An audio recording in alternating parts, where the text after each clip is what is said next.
Okay, so when we talk about the dead zone, it's an area of hypoxia in the Gulf of Mexico. It's attributed to an awful lot of fertilizer runoff. This is just a basic overview.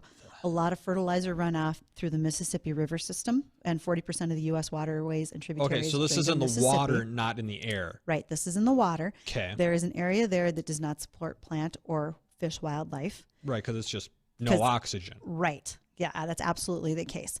Well, about 10 years ago, EPA really started hammering on states and saying we have to do something different because this thing is growing.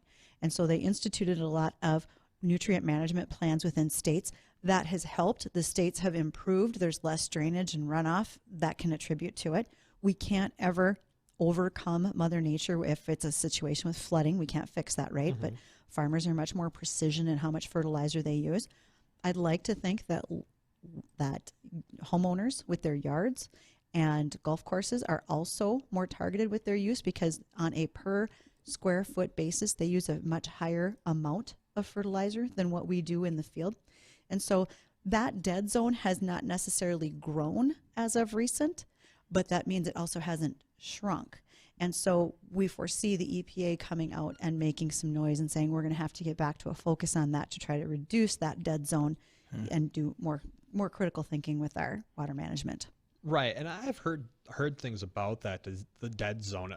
They never went too deep into it, but that's out of the delta of the Mississippi, right? Like right up there into the Gulf? Yeah, it's in the Gulf. Yeah. And I'd have to go look to see the size of it. I know it's exponentially large. I think it's a pretty good size. Like we're talking football field kind of thing, maybe larger. I don't remember off the top of my head, but the greater portion of the story was that the EPA wants to go back to a focus on it to try to improve that situation and reduce what's going on there with that dead zone in the Gulf. Let's see right here. Are you using Google like we talked about earlier? I'm using Google to help with our agriculture platform here.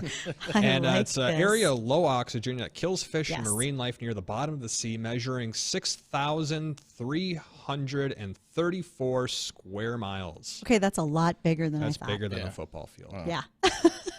It's larger than the average over the past few years. So this year, as of 2021. Okay, so if you want to measure that in agricultural terms, an acre is 43,560 square feet. So if you want to go do the math and figure out how many miles or how many acres that size would be.